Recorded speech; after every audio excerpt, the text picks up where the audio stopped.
Sumainyo ang Panginoon. At sumaiyo rin. Ang mabuting balita ng Panginoon ayon kay San Lucas. Papuri sa iyo, Panginoon. Noong panahong iyon, sinabi ni Jesus, "Kawawa ka, Corazin! Kawawa ka, Betsaida! Sapagkat kung sa Tiro at Sidon ginawa ang mga kababalaghang ginawa rito sa inyo, di sinsanay malaon na silang nagdaramit ng sako at nauupo sa abo upang ipakilalang sila'y nagsisisi. Sa araw ng paghuhukom, higit na mabigat ang kaparusahan ninyo kaysa kaparusahan ng mga taga-Tiro at taga-Sidon. At ikaw, Capernaum, ibig mong mataas hanggang sa langit, ibabagsak ka sa Hades. Ang nakikinig sa inyo'y nakikinig sa akin. Ang nagtatakwil sa inyo'y nagtatakwil sa akin. At ang nagtatakwil sa akin ay nagtatakwil sa nagsugo sa akin." Ang mabuting balita ng Panginoon. Pinupuri ka namin, Panginoong Hesukristo. Isang magandang umaga po sa inyong lahat. Ngayon po ay Biyernes, unang Biyernes ng buwan ng Oktubre para sa ika-26 na linggo sa karaniwang panahon at atin din pong ginugunita ang kapisahan ni San Francisco ng Assisi. Siya na isa sa mga nagpamalas ng pagsunod kay Kristo, pag-iwan sa mga makamundong buhay, makamundong pamumuhay para lamang maglingkod sa Panginoon sa pamamagitan din ng paglilingkod sa kanyang kapwa. Yung mga bagay na inaasam ng mga tao ay kanya pong iniwan para mamuhay sa isang napakasimpleng pamumuhay. At ngayon po, sa ating narinig na ebanghelyo ay narinig natin yung parabang disappointment kung hindi man ay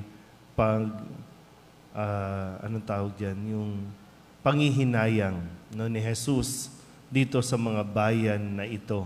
Yung Corazin, Betsaida at Capernaum, ito ay mga lugar, ito yung mga tao na kung saan ay nakaranas ng maraming, kumpara sa ibang lugar po, sila yung nakaranas ng maraming milagro, ng maraming biyaya, mga pagpapagaling sa mga may sakit, mga inaalian ng demonyo, pero matapos nga nila na makita ito at masaksihan, parang hindi pa rin sila nagsisi.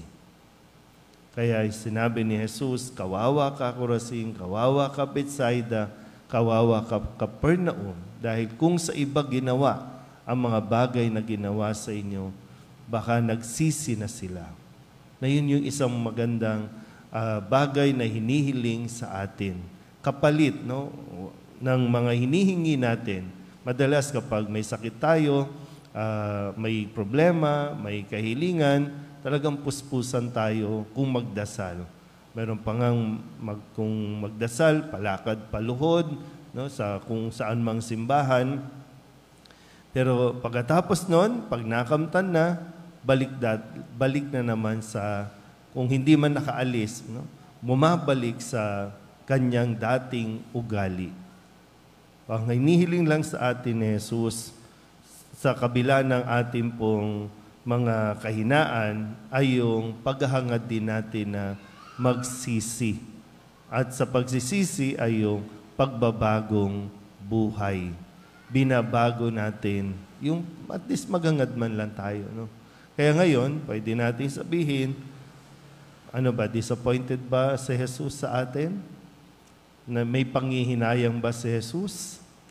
Kasi marami ngayon nag-aagaw buhay, pero baka ikaw hindi mo pinahalagahan ng buhay.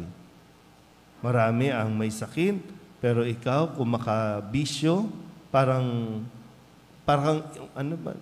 hindi ka na ba magkakasakit pagdating ng araw?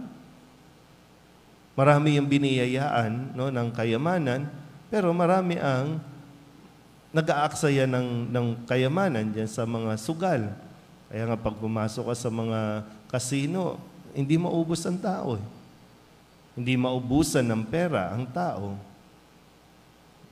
Ngayon, sa atin, no, marami tayong natanggap na biyaya mula sa Diyos. Pero bakit hindi natin ito nakikita? At ang kadalasan natin nakikita ay yung wala sa atin. Tapos pag nagkasakit, yan, magdadrama tayo, no, kawawa naman tayo, pinababayaan tayo. Yan lagi yung ating mga linya.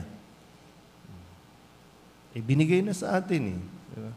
Alam niyo naman yan, kapag ang tao nagkasakit, may mga bagay na hindi na mareremedyohan. Kaya, kumbaga, one time lang, no? Binigyan na tayo ng magandang kalusugan, pakaingatan mo na ito.